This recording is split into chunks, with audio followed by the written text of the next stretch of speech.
phong san cùi prey á mà buồn phong san cùi prey mình bồi nồng món này mà buồn á cùi prey á nằm mưa bỏ mình vỏ đôi kia cái thao thấy lên là cùi prey mà chu đi cùi prey tại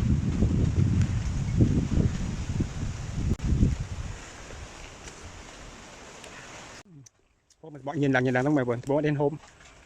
thêm play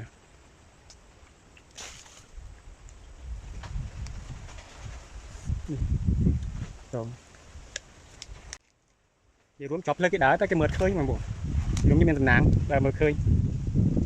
lại cùi prey vụ ăn thắng